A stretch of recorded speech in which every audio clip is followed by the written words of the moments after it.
Bonjour à tous, un nouvel épisode Du temps d'une bière, magazine bimensuel, cécitaire, animé par deux aveugles sans yeux ni maître. un magazine qui n'a pas froid aux yeux. Alors, Nico, ce soir, on accueille une nouvelle personne et on ne sait pas du tout qui c'est puisqu'on n'y voit rien. Allez, c'est la surprise qu'on va retrouver derrière la porte. toc toc, il y a quelqu'un ce soir? Bah, je sais pas du tout. On J'espère, ouvre la porte. Ce serait bien qu'il y ait On verra. quelqu'un quand même. On verra plus ou moins.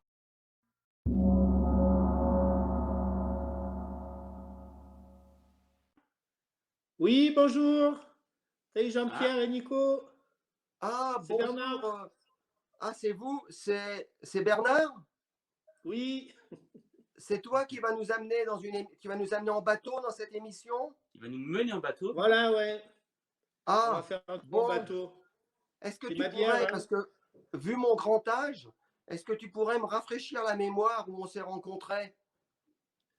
Alors, nous, on s'est rencontrés à Marseille avec Alain et on avait même fait un tour en bateau, si tu te rappelles, Ah avec oui, le tu petit m'avais bateau que déjà j'ai à mené en Marseille. bateau, sur un petit Voilà. bateau charmant qui est un Ouais. muscadet. Voilà, mon petit muscadet à Marseille. Bon, on va pas Mais- raconter la soirée, elle est irracontable. Hein. À quai, Ouais. on va garder un peu des secrets de coulisses, Ouais. des secrets de polichinelle en fait. J'espère que j'aurai On droit a après l'émission. l'expression, on dit ce qui se passe sur le bateau, ça ne sort pas des filières. D'accord, Les filières, super. c'est ce qui c'est ce qui est autour du bateau qui nous empêche de tomber normalement. On dit que ça, ce qui ouais. se passe sur le bateau, ça reste, ça dépasse pas les filières. D'accord. Bah, moi, je suis bien déçu parce que normalement, là, on partage une bière justement pour essayer de dénouer les langues. Hein, donc, on va voir si c'est efficace ou pas. Je vais y travailler durant l'émission quand même à essayer de faire révéler quelques secrets. Donc, Ouais. bateau. Bernard, comment t'es arrivé? Qu'est-ce qui s'est passé? Est-ce que tu as une mémoire d'un moment qui, c'est pas évident, hein, mais qui aurait pu être décisif dans ton attirance pour la mer, le bateau? Alors, moi, je me rappelle juste quand on s'est vu, j'arrivais juste du Panama où j'ai laissé l'autre bateau que j'ai, le bateau de voyage. Et ça avait été galère parce que je m'étais retrouvé bloqué devant la Colombie à pas pouvoir débarquer avec ces histoires Ouais. de virus et compagnie. Là, c'était le début du confinement et ça avait été bien galère cette histoire-là. Mais sinon, des bons souvenirs liés à la voile, j'en ai plein quand même. Oui, Non, un truc que je voulais te dire que moi je trouve marrant, c'est que quand j'étais gamin, j'avais, sans me rendre compte, sans l'avoir réalisé, une attirance pour la mer et les bateaux. Et en fait, ça s'est révélé seulement à l'âge de 18 ans. Et là, j'ai vraiment compris que la mer, c'était quelque chose qui était vraiment primordial pour moi. Mais petit, j'ai des souvenirs, alors, tu vois, de grimper dans des arbres qui bougeaient avec le vent et d'avoir l'impression d'être en bateau. ah, Puis on m'avait fait cadeau un petit voilier de bassin que j'adorais. Et ça a été mes débuts de navigation. nautique. Ouais. Voilà, en bassin.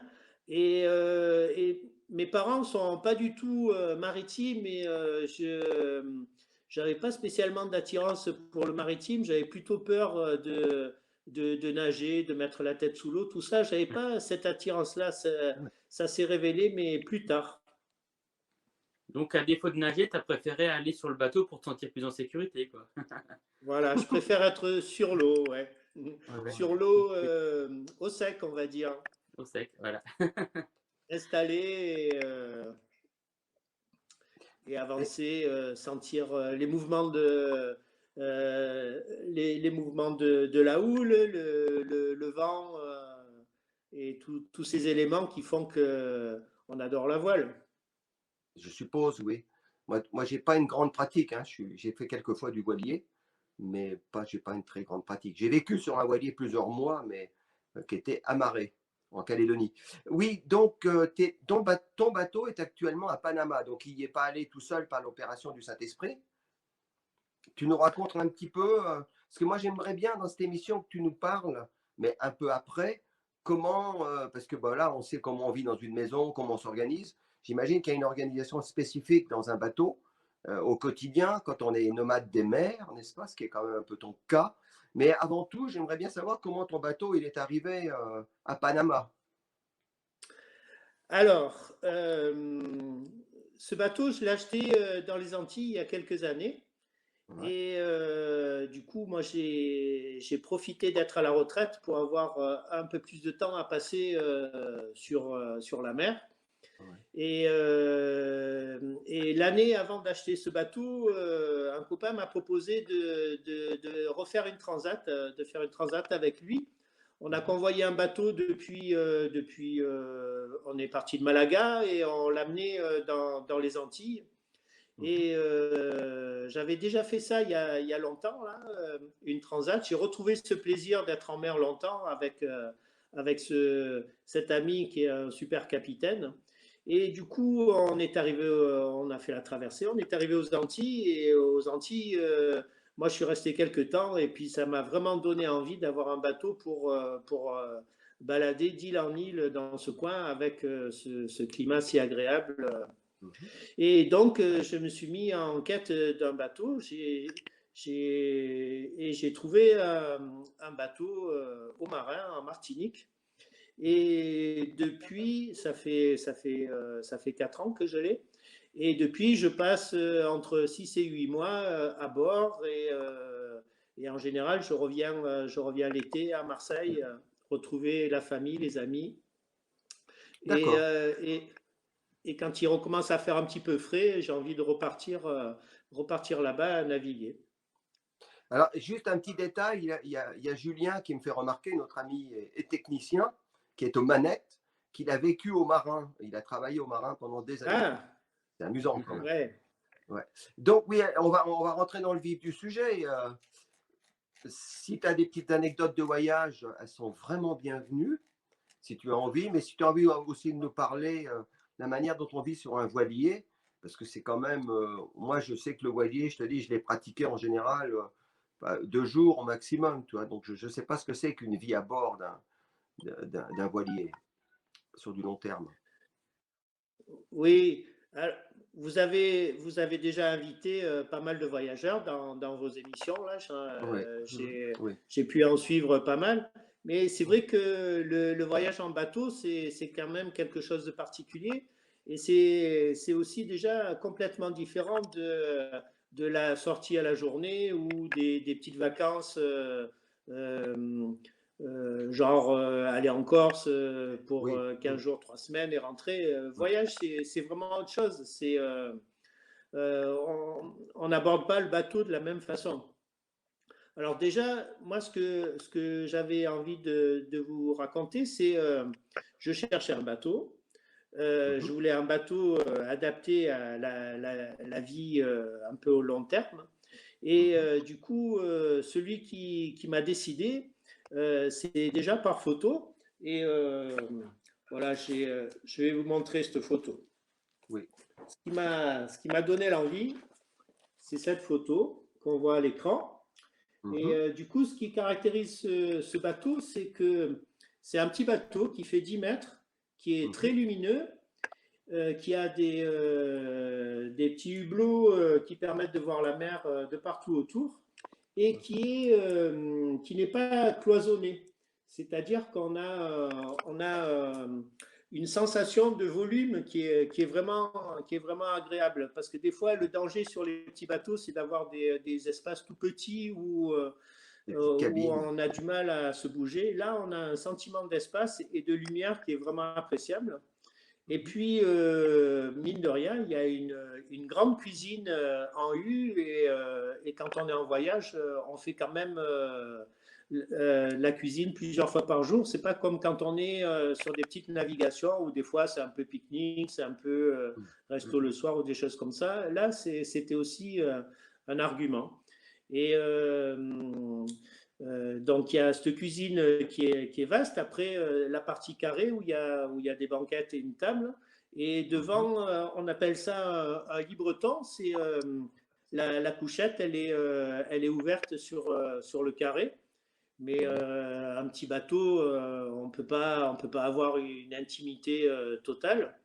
Et puis sur ce bateau, il y a aussi une couchette à l'arrière. Donc il y a deux endroits où on peut dormir qui sont assez séparés.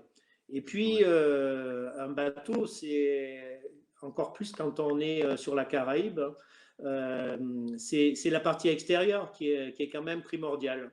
Donc on passe quand même le plus clair de son temps à l'extérieur. Et donc il faut se protéger du soleil, de la pluie. Alors voilà, je peux montrer une photo où on voit le bateau au mouillage avec il y a un taux gris qui permet d'être bien à l'abri quand on est dans la partie extérieure du bateau. Ouais. Et parce qu'en fait, quand on est en voyage, on va passer quand même beaucoup de temps au mouillage. C'est-à-dire que moi, ça ne m'intéresse pas trop d'être dans un port. Je préfère être dans un endroit sauvage avec la mer autour, pouvoir se baigner, pouvoir plonger, pêcher, se balader sur l'eau.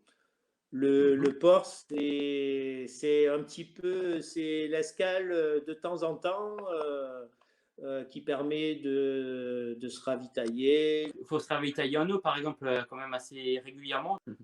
Et après, donc du coup, avec un bateau de voyage, ce qui va être important, c'est d'avoir une autonomie. Tu parlais de l'eau. Bon, il y a la nourriture, bien sûr. On part avec des provisions, du riz, des pâtes, des conserves, et on part avec du frais. Le frais, ça ne va pas obligatoirement durer longtemps. Mais il y a quand même pas mal d'endroits où, quand on est au mouillage, on a la visite des gens qui passent en pirogue ou avec des embarcations beaucoup plus incroyables et proposer des fruits, des légumes, Là, tu es en train de nous parler des îles poissons. Là, tu es en train de nous parler des îles San Blas où ton bateau est actuellement au Panama, c'est ça? Alors, dans les San Blas, mais dans pas mal d'îles, où il y a des bateaux de voyage qui passent, qui cherchent à s'isoler. Il y a quand même les locaux ont bien compris qu'ils peuvent se faire un petit peu d'argent. On a ça du côté de Saint-Vincent. Oui. Les locaux comprennent qu'ils ont tout intérêt à commercer avec les voyageurs en bateau. Oui. Dis-moi, qu'est-ce que tu fais sur ton bateau? Comment tu passes ton temps? Tu as beaucoup de bricolage? Est-ce que c'est un peu comme une maison? Il y a des choses un peu à surveiller? Voilà, oui, il y a de l'entretien, parfois il y a de la réparation. Et puis, moi, je fais des aquarelles. Ah ben voilà. J'ai cette passion-là que je mène un petit peu de front et j'aime bien croquer les endroits où je passe. Bon, je fais des photos aussi, mais le temps de l'aquarelle, c'est pas mal. C'est autre chose que le temps de la bière, mais c'est aussi un moment où c'est un peu la même chose, ouais. C'est un moment où je me mets entre parenthèses de tout le reste et je suis dans mes petites créations et c'est des bons moments. Tu peux pas nous faire apparaître une aquarelle magiquement comme ça? Tu n'en as pas une sous la main? Alors, bien sûr. Alors, je vais te proposer. Parce que c'est pas parce que c'est une émission animée par des gens qui voient rien que les autres ne doivent pas voir quelque chose. Hein? Alors, dans mon micro. Bien sûr, profitez-en surtout. Voilà, j'ai présenté une aquarelle. Alors, c'est un endroit qui est complètement étonnant. C'est une toute petite île qui est au large de la Colombie. Et il paraît que c'est l'île où il y a la plus grande densité au monde. C'est une île qui est toute petite, mais qui est avec plein de constructions, un peu de briques et de broc, ça fait juste des petites venelles. C'était assez étonnant. L'islot, ça s'appelle. Et sinon, tu parlais des semblasses, ça c'est. Oui. Voilà. Ça, c'est une aquarelle qui présente les semblasses, une petite ville qui s'appelle Nargana, où pareil, c'est des îles-villes, et où tout se passe, enfin, les échanges se passent principalement par la mer. Alors, il y a des caboteurs, il y a des petits bateaux de pêche, il y a des pirogues, et ils vont chercher de l'eau dans la rivière qui est un petit peu plus loin. Nico parlait de l'eau. L'eau sur les bateaux, c'est quelque chose qui est assez important. Alors, maintenant, de plus en plus, les bateaux ont des désalinisateurs, c'est-à-dire c'est un appareil qui vole à le partir sel de à l'eau la de mer. mer, il fabrique de l'eau douce, enfin, il enlève le sel, on va dire, Oui. un procédé d'osmose inverse qui demande pas mal d'énergie, et c'est un appareil qui est assez coûteux et qu'on ne trouve pas en général sur les petits bateaux qui n'ont pas les moyens ou suffisamment d'énergie pour ça. Et c'est vrai que l'eau, ça amène à fonctionner vraiment complètement différemment. On est bien obligé d'utiliser l'eau avec économie, puisque sinon on est obligé de repasser au port, refaire le plein. Donc, tu es en train de nous dire qu'on arrive à vivre, du coup, au niveau de la toilette et tout ça, on arrive vraiment à être dans un rapport avec l'eau presque écologique, dans le sens où on fait vraiment attention, quoi. Oui, alors sur les petits bateaux comme les miens, on a donc des réservoirs avec de l'eau, et au lieu d'avoir un robinet qu'on tourne comme à la maison, moi j'ai une pompe à pied, donc du coup ça utilise beaucoup moins d'eau. C'est pas comme genre quand on se brosse les dents, qu'on laisse couler l'eau à la maison. Là c'est pas du tout, enfin on fonctionne pas du tout pareil. Mais c'est vrai que de plus en plus les bateaux de voyage ont un système d'eau sous pression avec des pompes électriques et toute une technologie. Et je dois dire que mon bateau, je le trouve écologique et intéressant dans ce sens où, au lieu d'utiliser une technologie assez complexe et assez dévorante en énergie, je suis plus sur des solutions beaucoup plus simples. Et par exemple, quand on a de l'eau autour de soi, ben déjà on va se baigner avec de l'eau de mer, et il suffit de s'essuyer avec une serviette pour enlever le sel qu'on a sur la peau. On n'est pas obligé d'utiliser 10 litres pour prendre une douche chaque fois qu'on fait un plouf dans l'eau, par exemple. Et puis l'eau que je bois, je la fais bouillir, parce que l'eau qui est dans les réservoirs, elle n'a pas une pureté garantie. Et donc déjà, quand je m'en sers pour faire la cuisine, c'est pas un problème d'utiliser cette eau-là. Et puis en s'organisant, on la fait bouillir et on la boit sous forme de thé ou sous forme de café, ou en la laissant refroidir pour l'économiser, on va dire, au maximum. Puis après, moi, j'ai une coiffure qui fait que je n'ai pas besoin de beaucoup d'eau pour le shampoing. J'ai un peu la même coiffure que Jean-Pierre. Ouais. C'est bien, parce qu'au moment de la libération, c'est-à-dire si fin Corona il y a, on ne pourra pas être tendu, tu vois. Ouais. On l'est déjà d'avance. Ouais, voilà, ouais. Et ouais, alors que mon Nicolas, on pourra le tendre. J'ai rien fait, promis. Il n'a rien fait, promis. Ouais, il ose nous dire ça. Il joue l'innocence. Je crois que tu voulais demander des choses au monsieur. Oui, juste par rapport à l'accès à l'eau. Moi, j'ai eu une toute petite expérience de 5 jours sur un bateau, et là, il y avait une double tuyauterie, on va dire, d'eau. Et il y avait donc aussi de l'eau de mer qui était directement pompée pour les usages toilettes, tout ça. Ouais, toilettes, tout ça, tout ce où on n'a pas besoin d'eau justement qui a été osmosée, quoi. Donc, c'est déjà hyper pratique pour plein de choses sans avoir à passer par tout ce processus. Alors, je ne sais pas si c'est pareil sur ton bateau. Oui, sur mon bateau, j'ai une pompe à eau de mer dans la cuisine. Et c'est vrai qu'il y a plein de choses qu'on peut faire en utilisant de l'eau de mer. Oui, Et c'est ça. c'est aussi ça d'économiser sur l'eau douce. Tout à fait. Et puis, de plus en plus maintenant, il y a des gens qui ont des filtres, parce que pour les voyageurs, on va dire terrestres, pour qui se pose aussi ce problème de l'eau, maintenant il y a des petits appareils qui filtrent l'eau. Oui, j'en ai un, moi, qui doit faire 30 grammes et Voilà. on pourrait même boire, enfin, on peut même boire l'eau des égouts, quoi. C'est carrément impressionnant, quoi. Et Ouais.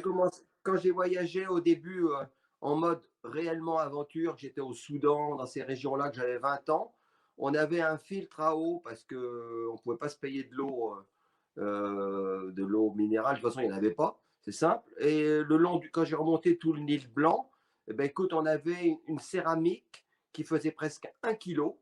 C'était le quart ou le cinquième de notre sac à dos, t'imagines? Parce qu'on avait un sac à dos de 5 kilos. Et la céramique, il fallait pomper comme un shaddock pendant à peu près une demi-heure pour avoir, mais sérieux, hein, un demi-litre, voire un trois quarts, enfin voilà, 75 centilitres d'eau. Et avec ça, on avait de l'eau propre, mais certainement beaucoup moins propre qu'aujourd'hui. Tu vois. Donc, la LifeStraw, je ne sais pas si tu as déjà utilisé ça. Oui, c'est la LifeStraw. Oui. C'est ça. C'est ça se traduit en français par, comment on appelle ça? La paille. La paille de vie, quoi. Life, ouais. Oui, la paille de vie, ouais. Life Straw, s'il y a des gens que ça intéresse. Et c'est assez remarquable. Oui. Voilà, et puis après, Julien arrive. Ah, ben voilà. Avec la Life Straw. Passion en direct. Qui est chez moi. Voilà. Bon, ça filtre jusqu'à 100 000 gallons de source. Ah bon, énorme, quoi. 100 000 gallons. Ouais. Et je ne me rappelle plus du prix, mais franchement, ça reste 20 euros, je crois. Peut-être une trentaine d'euros, mais je veux dire, c'est pour n'importe qui finalement. Bon, voilà, on n'est pas là pour faire de la pub pour la LifeStraw, mais c'est vraiment bien. Voilà. Tu nous parles un peu de ton confinement, comment tu as vécu ça là? Parce que il me semble que tu es resté bloqué au large de la Colombie, en face de cette ravissante ville que tu n'as pas pu visiter, tralala, dans laquelle je suis resté pas mal. Santa Marta, comment ça s'appelle déjà? Santa Marta, oui. Ouais, Santa Marta, ouais. Alors, et qu'est-ce qui s'est passé alors là? Alors moi, j'ai vécu un confinement original parce qu'il y a eu Santa Marta, mais je dirais que mon confinement, il s'est passé en 3 phases. Ouais.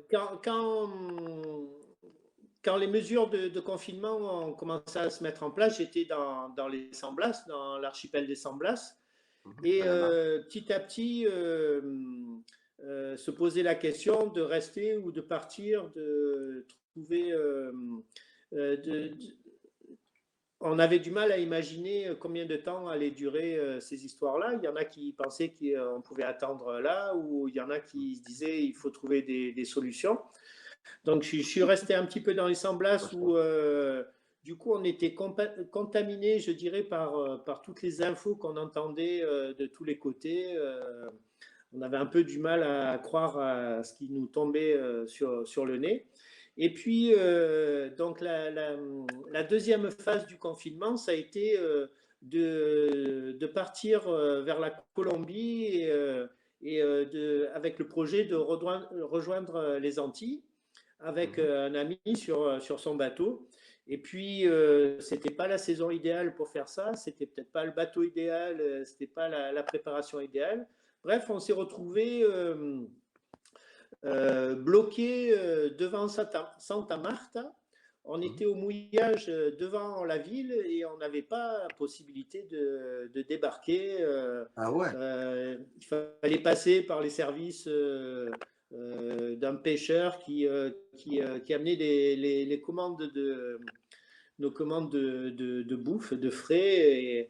Et du coup, on espérait pouvoir aller s'amarrer au port après une période de confinement sur le bateau. Et puis, ça venait pas, ça venait pas. Donc, on est reparti sur le Panama. Moi, j'ai récupéré, je suis retourné sur mon bateau qui était et qui est toujours dans un chantier naval. Et pour moi, la troisième partie du confinement, ça a été sur le bateau à sec, dans un endroit un petit peu isolé. On avait un peu l'impression d'être comme le village des Gaulois dans Astérix. On était coupé de la vie du Panama. On était un peu en autarcie entre nous. Et puis, ça a duré un bon moment. Et puis, j'ai eu la possibilité de prendre un avion de rapatriement. Et finalement, je suis rentré en juin et j'espère pouvoir repartir avant l'été, retrouver mon bateau et avec toujours ce projet de repartir vers les Antilles. En fait, mon voyage, ça lui ferait une boucle puisque j'ai acheté le bateau en Martinique. La première année, j'ai navigué sur les petites Antilles. Et la deuxième année, je suis remonté en Guadeloupe et après, j'ai navigué plein ouest avec une escale à Haïti, un endroit qui s'appelle l'île à Vache, assez étonnant. Et après, je suis allé à Cuba, j'ai longé la côte sud de Cuba. Et puis, de Cuba, je suis allé en Jamaïque et puis en Colombie. Donc là, c'était Cap au sud. Et du coup, j'avais laissé le bateau en Colombie, donc pas cet été, l'été d'avant. Et l'année d'après, donc il y a eu un voyage à l'intérieur de la Colombie. Là, ça changeait un peu de la vie en bateau et la découverte du Panama et de l'archipel des San Blas, entre autres, qui est assez étonnant. Bernard, oui, il nous reste à peu près 2-3 minutes. Je vais juste en profiter pour dire quelque chose. Cette émission, on l'a créée, elle est virtuelle aujourd'hui parce que liée à la situation, mais je commence de plus en plus à dire de temps en temps que j'ai bien l'intention de réunir tous les gens qui participent à cette émission dans les mois ou dans les années à venir pour qu'on se rencontre par le réel, parce que pour moi, la vie est relation. Et donc voilà, j'ai vraiment envie, à la libération, comme diraient Nico et Julien, qu'on puisse se prendre dans les bras les uns les autres et qu'on puisse aussi faire des longues veillées, à boire des bières ou de l'eau et à se raconter des aventures et voilà, échanger tout ça. C'est vraiment important. C'est vraiment le propos de cette émission, c'est de passer du virtuel à la rencontre et surtout à l'entraide. C'est-à-dire que si, je ne sais pas, si quelqu'un passe dans une ville d'un d'entre nous, j'espère qu'il osera contacter la personne qu'il a vue apparaître dans cette émission et solliciter pour prendre un verre ou éventuellement se faire héberger ou autre. J'aimerais bien que ça arrive à des choses comme ça. Mais oui, moi j'y pensais. J'ai le projet d'aller à Strasbourg voir des amis. Donc j'espère que ce sera l'occasion de rencontrer Nicolas en vrai. Mais méfie-toi parce qu'il parle alsacien et des fois c'est compliqué. Hein. Les choses de tomber dans le froid. Ouais. Mais avant de conclure, il y a une question qui me brûle les lèvres. C'est vrai oui. Ah, c'est chaud, tu vois. Oh, c'est chaud. Ça change, hein, ça change. Ouais, chaud les lèvres de Nicolas. Oui. Non, parce que si on mène ce genre de vie, c'est avant tout souvent parce on est des grands rêveurs, je pense. Et donc toi, tu as rêvé d'ailleurs, de partir à travers le monde. Et est-ce qu'il y a un endroit dans le monde que tu ne connais pas encore où tu rêves de mener ton bateau? C'est vaste le monde et je dois dire que contrairement à toi, moi j'apprécie la chaleur de la Caraïbe et je pense que c'est très beau du côté de la Patagonie. J'ai lu plein de bouquins sur cette partie du monde. Ça me fait vraiment rêver, mais je pense que c'est un peu trop froid pour moi.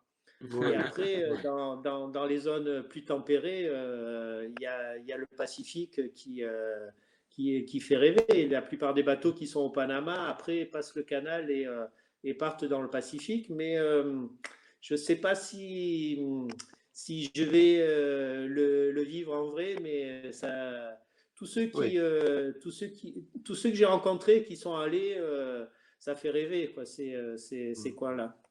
La Polynésie, les Marquises, les Tuamotu, Bien sûr. ça fait rêver.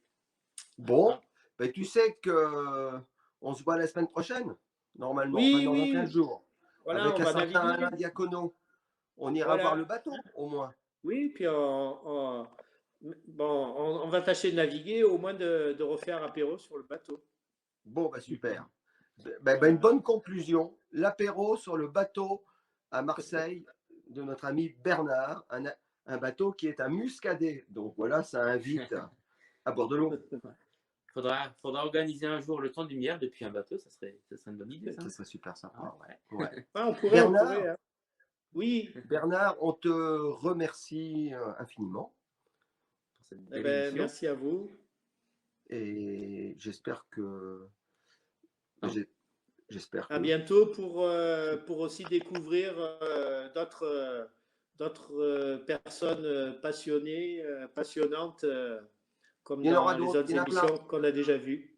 Ouais, on invite tous les gens qui veulent parler de quelque chose qui les passionne à nous contacter et on prend contact avec eux.